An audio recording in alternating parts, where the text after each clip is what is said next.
Wait, what the fuck? Hi, my name is Rust. I'm an Elden Ring content creator with an emphasis on PvP. Patch 1.10 completely changed the way that we play Elden Ring, and as a result, there's been massive shifts in the meta, and everyone wants to know what the next big thing is.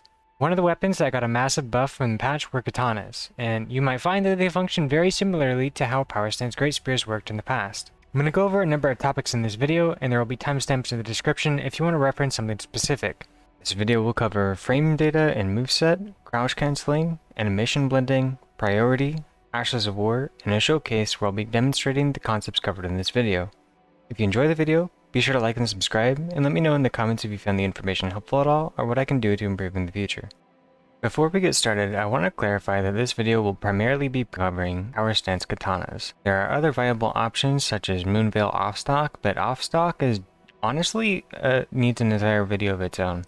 Additionally, given the poise changes in patch 1.10, there's never a reason that you should ever be two-handing a katana, as it has an inferior moveset and you're forfeiting the option for an offhand weapon. Powerstanced katanas have a very poor moveset on their standing L1 chain. However, the crouch versions of their attacks are very powerful, coming out incredibly fast with massive damage. In the past, they really weren't all that threatening, because they would have to work overtime to actually get a poise break on the opponent. With the poise damage increases to all weapons, katanas now poise break on their crouch L1, as well as their first R1 and the crouch R1. Each of these moves are very strong and play a key role in optimal use of katanas, but as is very similar to how Powerstanced great spears worked, they almost never want to be using their standing L1. The reason for this is that the poise damage of the standing L1 is split between the first and second half of the hits, where the first hit only does 21 poise damage and the second does 172, which comes out at the 24th frame, meaning that literally every weapon in the game has a faster swing than it does, and if your opponent decides to trade with your attack, they will win, because you won't be able to stun them in time by the time their attack comes out. The crouch L1 is fairly slow, coming out at the 15th frame, but it can be blended very well with your movement, making it very difficult to recognize.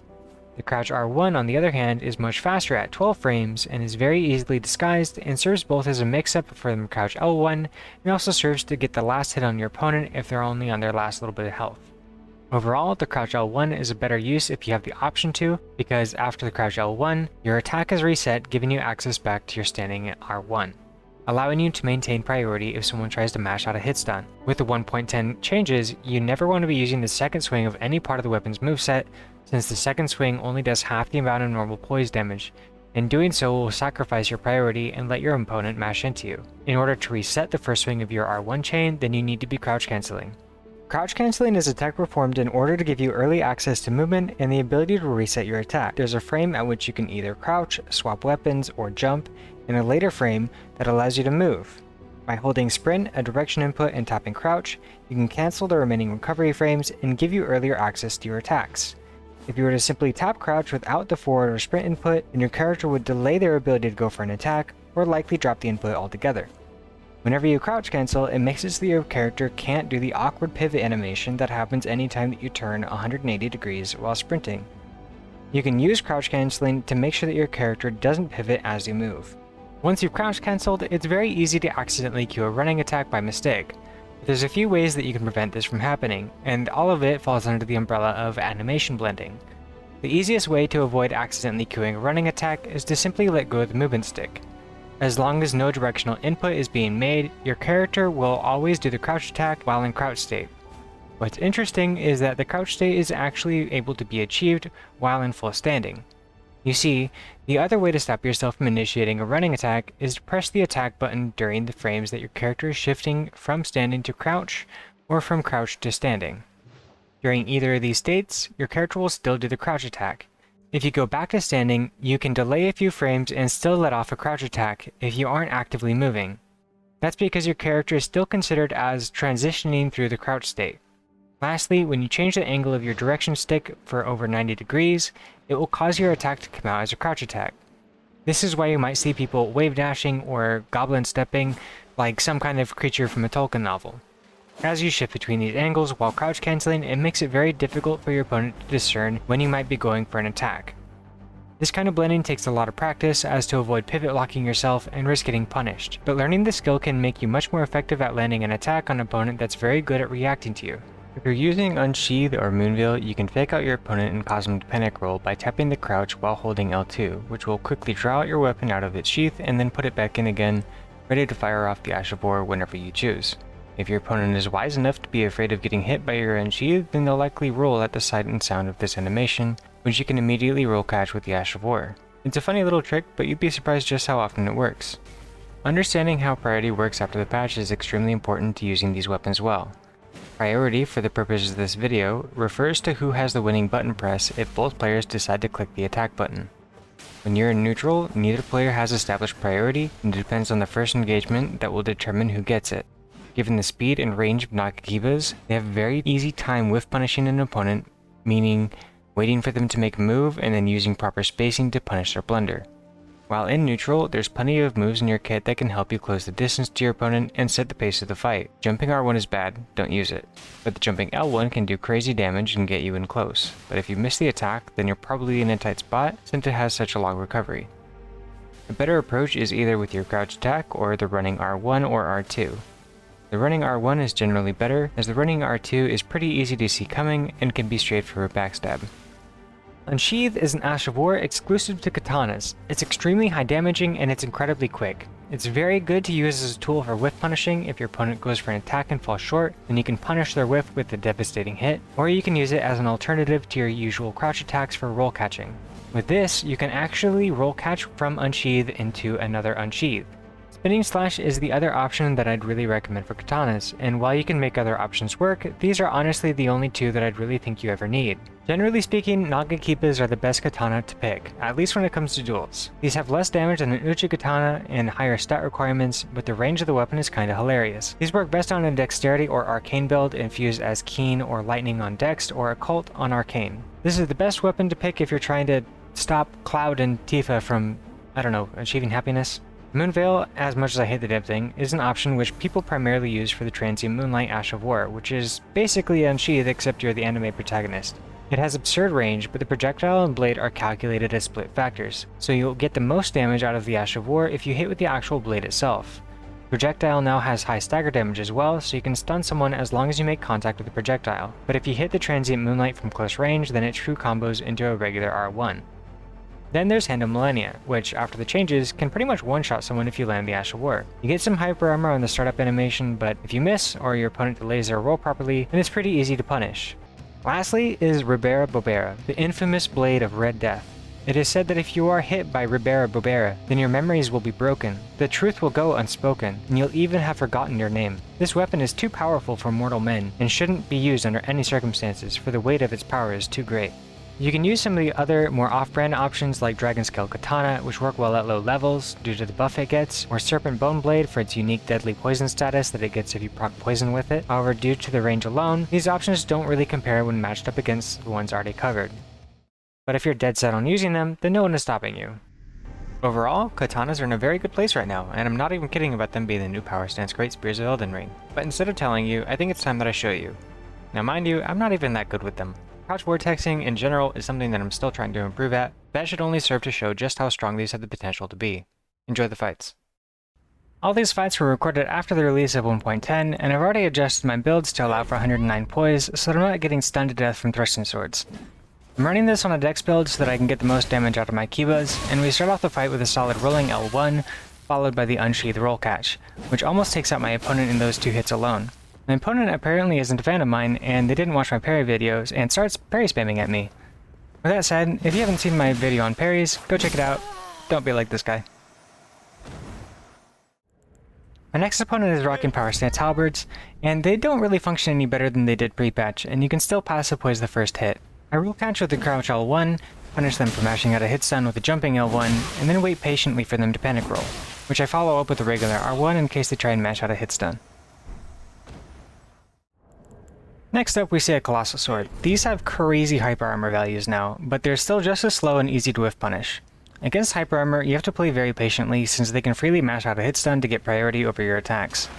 But we're able to space out their attacks pretty well here, given how good our latency is, and end the fight pretty quickly. I know it just kind of looks like I'm bullying people so far, but people are just getting used to the new patch and they aren't really used to getting stunned so easily.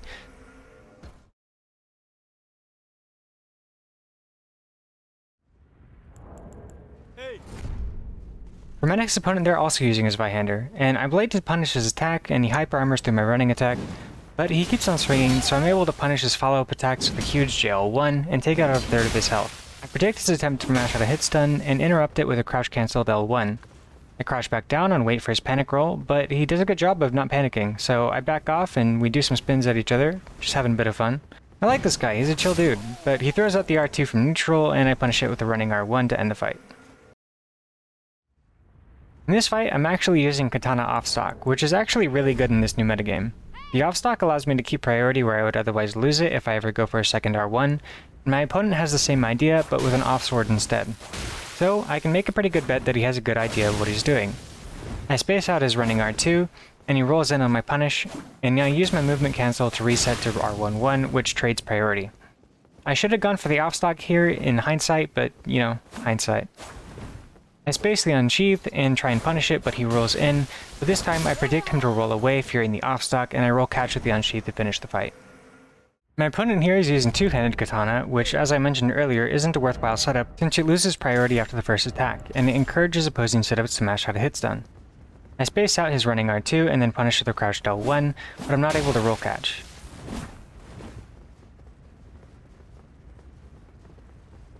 Again, he jumps in, I try and space punish and he rolls back out, and I punish his panic unsheath with the jumping L1 of my own. People that like to panic roll into unsheath are dangerous, and the last thing that I want to do is walk into it. They take a defensive posture now, and now it's my turn to aggress, and I land a jump attack, back off predicting the panic roll into unsheath, and space it out to finish the fight with a regular R1. Next up, we see Alter. Alter is an incredible player, and from what I understand, they learned a lot of what they know from Sip and Frosty, who also influenced my growth in Elden Ring PvP.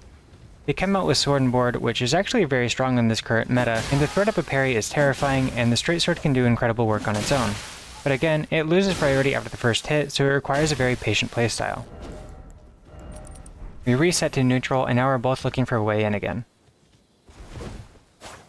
I get pivot locked as I try and cue a roll away from their jump and eat a face full of damage, but since the backswing has no priority on the straight sword, I can freely go for the attack to regain priority. They nail a great roll catch with the crouch R1, and we reset back to neutral. We do this because it's the optimal play. You can risk a trade by continuing to press into your opponent after you stun them, but in a lot of cases it's not worth the risk. They throw out a jump attack, which I can't whiff punish in time, but I get a half hit on the chase down with the running L1. They swap to feathers to give them an extra 20% boost to their damage and defenses, and I try and get into the mix with their crouch attacks, while minding my spacing and trying not to get punished with a crouch attack of their own. This is probably one of the best fights that I've had, and it's really surprising to see how fun this meta can actually be with how priority works. People seem to think that this will be a masher meta, but I completely disagree. You have to respect the possibility of the mash, but with mashing, it's almost never the optimal play, as your opponent will likely have an answer to it, if they have good spacing, an Ash of War to punish the mash, or the threat of a parry.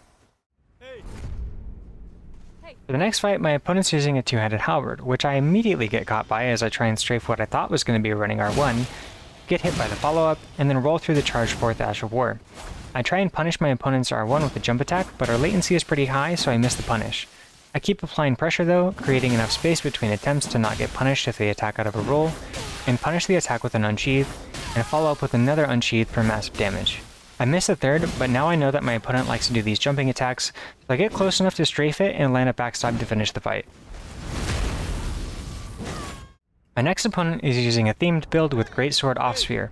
Offspear is something I suspect will be very strong in this new meta, particularly if they use a spear in the main hand as well. Crazy concept, I know, but hear me out, I think I'm onto something. I try and pressure a roll with a standing L1, roll their hit, and then catch it with a rolling L1.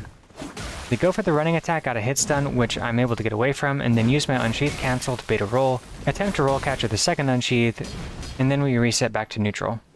And now my opponent's down to their last bit of health, where only 1 or 2 hits could finish the fight, so I'm more than willing to do things like use my standing L1 or an R1 to catch them off guard to finish with a trade.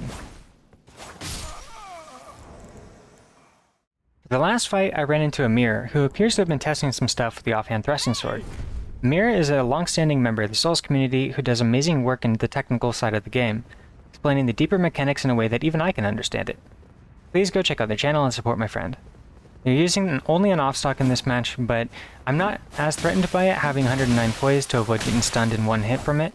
But even then, it's still a very threatening weapon in its own right, and Amir is incredibly talented at the game, and with some of the best technical skills I've ever seen. Since they lack a main hand weapon, they can really only go for whiff punishes and roll catches, relying on me to make the first mistake.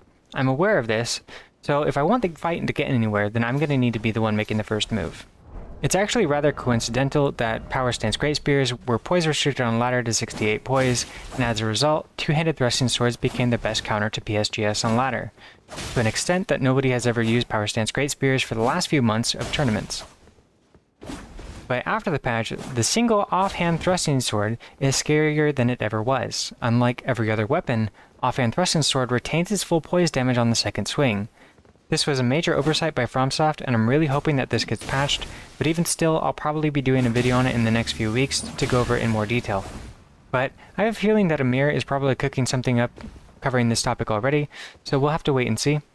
Either way, you should ring the bell for notifications on their channel to know if they release a video, as I'm sure it'll be very helpful to understanding this new meta. I'm able to passive poise one of the off-stock hits and punish it with the crouch L1, but I'm having a really hard time getting the right spacing to get a hit in without taking a trade. They get another whiff punish off my crouch L1, and since my poise health is reset, I try and get a little bit more aggressive to take a trade, but they're able to punish my aggression and get out before my running attack can land, putting me back at chipped poise and very low health. At this point, I can't take a trade, as it will probably kill me at this range. But Amir is just as low, but as long as Amir plays patiently, the thrusting sword has the advantage here, as I don't have enough health to risk getting close to pressure them into rolling.